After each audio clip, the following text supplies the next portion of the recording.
देश के स्वातंत्र संग्राम को एक नई दिशा देने वाले वीर शहीदों के चरणों में मैं प्रणाम करता हूं, आदरपूर्वक श्रद्धांजलि देता हूं।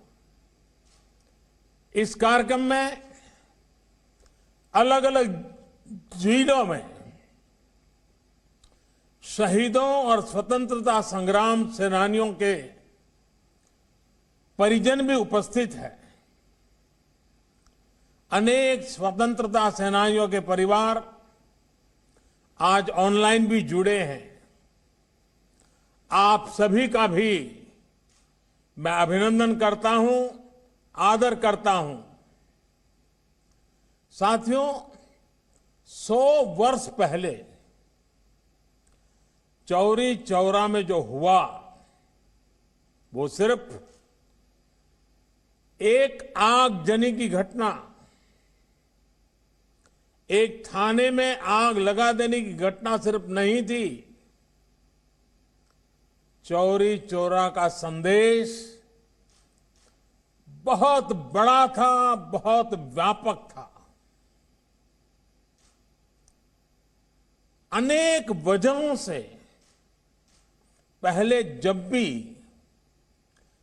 चौरी चौरा की बात हुई उसे एक मामूली आगजनी के संदर्भ में ही देखा गया। लेकिन आगजनी किन परिस्थितियों में हुई, क्या वजह थी, ये भी उतनी ही महत्वपूर्ण है। आग थाने में नहीं लगी थी, आग जन जन के दिलों में प्रज्वलित हो चुकी थी। चौरी चौरा के ऐतिहासिक संग्राम को आज देश के इतिहास में जो स्थान दिया जा रहा है, उससे जो जुड़ा हुआ प्रयास हो रहा है वो प्रशंसनीय है। मैं योगी जी, उनकी पूरी टीम को इस काम के लिए बधाई देता हूं। आज चौरी चौरा की शताब्दी पर एक डाक टिकट भी जारी किया गया है। आज से शुरू हो रहे ये कार्यक्रम पूरे साल आयोजित किए जाएंगे। इस दौरान चौरी चौरा के साथ ही हर गांव, हर क्षेत्र के वीर बलिदानियों को भी याद किया जाएगा। इस साल जब देश अपनी आजादी के 75वें वर्ष में प्रवेश कर रहा है, उस समय ऐसे समारोह का होना इसे और भी प्रासंगिक बना देता है। साथियों, चौरी चौरा देश के सामान्य मानवी का स्वतः स्फूर्त संग्राम था। ये दुर्भाग्य है कि चौरी चौरा के शहीदों के जितनी चर्चा होनी थी, बहुत अधिक चर्चा नहीं हो पाई। इस संग्राम के शहीदों को, क्रांतिकारियों को इतिहास के पन्नों में भले ही प्रमुखता से जगह न दी गई हो, लेकिन आजादी के लिए उनका खून देश की माटी में जरूर मिला हुआ है, जो हमें हमेशा प्रेरणा देता रहता है। अलग अलग गांव, अलग अलग आयु, अलग अलग सामाजिक पृष्ठभूमि, लेकिन एक साथ मिलकर वो सब मां भारती की वीर संतान थे। आजादी के आंदोलन में संभवतः ऐसे कम ही वाक्य होंगे, ऐसे कम ही घटनाएं होगी जिसमें किसी एक घटना पर 19 स्वतंत्रता सेनानियों को फांसी के फंदे पे लटका दिया गया। अंग्रेजी हुकूमत तो सैकड़ों स्वतंत्रता सेनानियों को फांसी देने पर तुली हुई थी, लेकिन बाबा राघवदास और महामना मालवीय जी के प्रयासों की वजह से करीब करीब 150 लोगों को फांसी से बचा लिया गया था।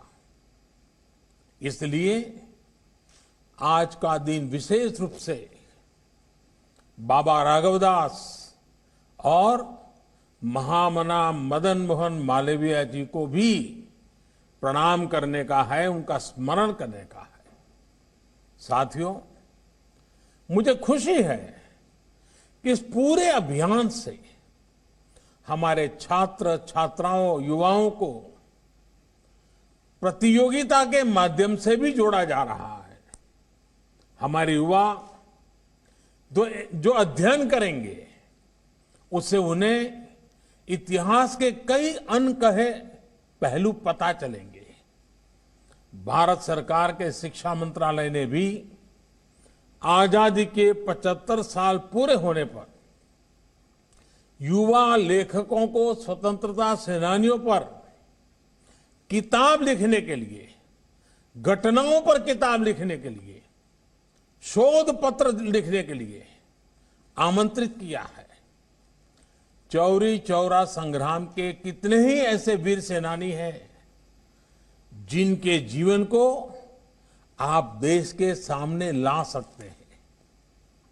चौरी चौरा शताब्दी के इन कार्यक्रमों को लोकल कला, संस्कृति और आत्मनिर्भरता से जोड़ने का प्रयास किया गया है। ये प्रयास भी हमारे स्वतंत्रता सेनानियों के प्रति हमारी श्रद्धांजलि होगी। मैं इस आयोजन के लिए मुख्यमंत्री योगी आदित्यनाथ जी को और यूपी की सरकार की भी सराहना करता हूं। साथियों, सामूहिकता के जिस शक्ति ने गुलामी की बेड़ियों को तोड़ा था, वही शक्ति भारत को दुनिया की बड़ी ताकत भी बनाएगी। सामूहिकता की यही शक्ति आत्मनिर्भर भारत अभियान का मूलभूत आधार है। इस देश को 130 करोड़ देशवासियों के लिए भी आत्मनिर्भर बना रहे हैं और पूरे वैश्विक परिवार की भलाई के लिए भी। आप कल्पना करिए, इस कोरोना काल में जब भारत ने 150 से ज्यादा देशों के नागरिकों की मदद के लिए जरूरी दवाइयां भेजी, आज भारत ने दुनिया के अलग अलग देशों से अपने 50 लाख से अधिक नागरिकों को स्वदेश लाने का काम किया। जब भारत ने अनेकों देशों के हजारों नागरिकों को सुरक्षित उनके देश भेजा, जब आज भारत खुद कोरोना की वैक्सीन बना रहा है, दुनिया के बड़े बड़े देशों से भी तेज गति से टीकाकरण कर रहा है, जब भारत मानव जीवन की रक्षा को ध्यान में रखते हुए दुनिया भर को वैक्सीन पहुंचा रहा है, दे रहा है, तो हमारे स्वतंत्रता सेनानियों को जहां भी उनकी आत्मा होगी जरूर गर्व महसूस होता होगा। साथियों, इस अभियान को सफल बनाने के लिए अभूतपूर्व प्रयासों की भी जरूरत है। इन भगीरथ प्रयासों की एक झलक हमें इस बार के बजट में भी दिखाई देती है। कोरोना काल में देश के सामने जो चुनौतियां आई, उनके समाधान को ये बजट नई तेजी देने वाला है।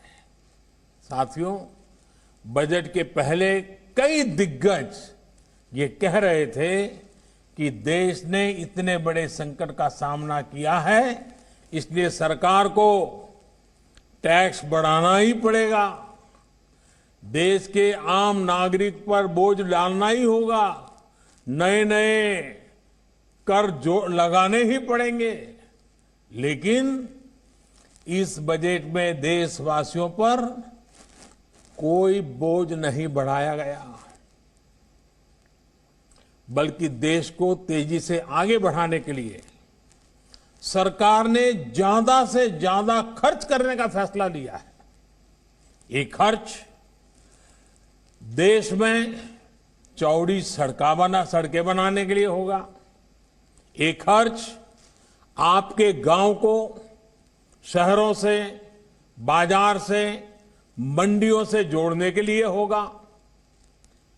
इस खर्च में पुल बनेंगे, रेल की पटरियां बिछेंगी, नई रेल चलेगी, नई बसें भी चलाई जाएगी, शिक्षा, पढ़ाई लिखाई की व्यवस्था अच्छी हो, हमारे युवाओं को ज्यादा अच्छे अवसर मिले, उसके लिए भी बजट में अनेक फैसले लिए गए हैं। और साथियों, इन सब कामों के लिए काम करने वालों की भी तो जरूरत पड़ेगी। जब सरकार निर्माण पर ज्यादा खर्च करेगी तो देश के लाखों नौजवानों को रोजगार भी मिलेगा, आमदनी के नए रास्ते खुलेंगे। साथियों, दशकों से हमारे देश में बजट का मतलब बस इतना ही हो गया था कि किसके नाम पर क्या घोषणा कर दी गई। बजट को वोट बैंक के हिसाब किताब का वही खाता बना दिया गया था। आप सोचिए, आप भी अपने घर में आने वाले खर्चों का लेखा जोखा अपनी वर्तमान और भविष्य की जिम्मेदारियों के हिसाब से करते हैं।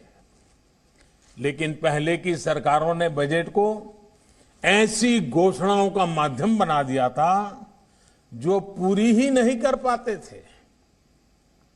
अब देश ने वो सोच बदल दी है, अप्रोच बदल दी है। साथियों, कोरोना काल में भारत ने जिस तरह से इस महामारी से लड़ाई लड़ी है, आज उसकी तारीफ पूरी दुनिया में हो रही है। हमारे टीकाकरण अभियान से भी दुनिया के कई देश सीख रहे हैं। अब देश का प्रयास है कि हर गांव कस्बे में भी इलाज की ऐसी व्यवस्था हो कि हर छोटी मोटी बीमारी के लिए शहर की तरफ भागना न पड़े। इतना ही नहीं, शहरों में भी अस्पतालों में इलाज कराने में तकलीफ न हो, इसके लिए भी बड़े फैसले लिए गए हैं। अभी तक आपको अगर कोई बड़ा टेस्ट या चेकअप कराना होता है तो आपको अपने गांव से निकल करके गोरखपुर जाना पड़ता है, या फिर कई बार आप लखनऊ या बनारस तक चले जाते हैं। आपको इन दिक्कतों से बचाने के लिए अब सभी जिलों में आधुनिक टेस्टिंग लैब बनाई जाएगी, जिले में ही चेकअप की व्यवस्था होगी। और इसलिए देश ने बजट में स्वास्थ्य के क्षेत्र में भी पहले से काफी ज्यादा खर्च की व्यवस्था की है। साथियों, हमारे देश की प्रगति का सबसे बड़ा आधार हमारा किसान भी रहा है। चौरी चौरा के संग्राम में तो किसानों की बहुत बड़ी भूमिका थी। किसान आगे बढ़ेंगे, आत्मनिर्भर बने, इसके लिए पिछले 6 सालों में किसानों के लिए लगातार प्रयास किए गए हैं। इसका परिणाम देश ने कोरोना काल में देखा भी है। महामारी की चुनौतियों के बीच भी हमारा कृषि क्षेत्र मजबूती से आगे बढ़ा और किसानों ने रिकॉर्ड उत्पादन करके दिखाया। हमारा किसान अगर और सशक्त होगा तो कृषि क्षेत्र में ये प्रगति और तेज होगी। इसके लिए इस बजट में कई कदम उठाए गए हैं। मंडियों किसानों के फायदों का बाजार बने, इसके लिए 1000 और मंडियों को इनाम से जोड़ा जाएगा। यानी मंडी में जब किसान अपनी फसल बेचने जाएगा तो उसे और आसानी हो जाएगी। वो अपनी फसल कहीं भी बेच सकेगा। इसके साथ ही ग्रामीण क्षेत्र के लिए इंफ्रास्ट्रक्चर फंड को बढ़ाकर 40,000 करोड़ रुपए कर दिया गया है। इसका भी सीधा लाभ किसान को होगा। ये सब फैसले हमारे किसान को आत्मनिर्भर बनाएंगे, कृषि को लाभ का व्यापार बनाएंगे। यहां यूपी में जो केंद्र सरकार ने जो प्रधानमंत्री स्वामित्व योजना की शुरुआत की है, वो भी देश के गांवों के विकास में अहम भूमिका निभाने वाली है। इस योजना के तहत गांव की जमीनों, गांव के घरों का कागज गांव के लोगों को दिया जा रहा है। जब अपनी जमीन के सही कागज होंगे, अपने घर के सही कागज होंगे, तो उनका मूल्य तो बढ़ेगा ही, बैंकों से बहुत आसानी से कर्ज भी मिल जाएगा। गांव के लोगों के घर और जमीन पर कोई अपनी बुरी दृष्टि भी नहीं डाल पाएगा। इसका बहुत बड़ा लाभ देश के छोटे किसानों को, गांव के गरीब परिवारों को होगा। साथियों, आज ये प्रयास किस तरह देश की तस्वीर बदल रहे हैं, गोरखपुर खुद में इसका बहुत बड़ा उदाहरण है। क्रांतिकारियों की ये धरती कितने ही बलिदानों का गवाह ये क्षेत्र, लेकिन पहले यहां क्या तस्वीर होती थी? यहां कारखाने बंद हो रहे थे, सड़कें खस्ता हाल थी, अस्पताल खुद में बीमार हो गए थे। लेकिन अब गोरखपुर खाद कारखाना फिर से शुरू हो रहा है। इसमें किसानों को भी लाभ होगा और युवाओं को रोजगार भी मिलेगा। आज गोरखपुर में एम्स बन रहा है। यहां का मेडिकल कॉलेज और अस्पताल हजारों बच्चों का जीवन बचा रहे हैं। पिछले कई दशकों से यहां इंसेफेलाइटिस, जिसका उल्लेख अभी योगी जी ने किया, बच्चों का जीवन निगल रही थी। लेकिन योगी जी के नेतृत्व में गोरखपुर के लोगों ने जो काम किया, अब उसकी प्रशंसा दुनिया की बड़ी बड़ी संस्थाएं कर रही हैं। अब तो देवरिया, कुशीनगर, बस्ती, महाराजगंज और सिद्धार्थनगर में भी नए मेडिकल कॉलेज बन रहे हैं। साथियों, पहले पूर्वांचल की एक और बड़ी समस्या थी। आपको याद होगा, पहले अगर किसी को 50 किलोमीटर भी जाना होता था तो भी 3-4 घंटे पहले निकालना पड़ता था। लेकिन आज यहां 4 लेन और 6 लेन सड़कें बन रही हैं। इतना ही नहीं, गोरखपुर से 8 शहरों के लिए फ्लाइट की भी सुविधा बनाई गई है। कुशीनगर में बन रहा इंटरनेशनल एयरपोर्ट यहां टूरिज्म सेक्टर को भी आगे बढ़ाएगा। साथियों, ये विकास, आत्मनिर्भरता के लिए ये बदलाव आज हर स्वतंत्रता सेनानी को देश की श्रद्धांजलि है। आज जब हम चौरी चौरा शताब्दी वर्ष मना रहे हैं तो हमें इस बदलाव को सामूहिक भागीदारी से आगे बढ़ाने का संकल्प लेना है। हमें ये भी संकल्प लेना है कि देश की एकता हमारे लिए सबसे पहले है, देश का सम्मान हमारे लिए सबसे बड़ा है। इसी भावना के साथ हमें हर एक देशवासी को साथ लेकर आगे बढ़ना है। मुझे विश्वास है जो यात्रा हमने शुरू की है उसे हम एक नए भारत के निर्माण के साथ पूरा करेंगे। मैं फिर एक बार शहीदों की इस शताब्दी के बेला पर पूरे साल भर एक बात न भूलें कि वे देश के लिए शहीद हुए थे। वे शहीद हुए, उसके कारण आज हम स्वतंत्र हुए। वे देश के लिए मर सके, अपने आप को मार सके, अपने सपनों को आहूत कर सके।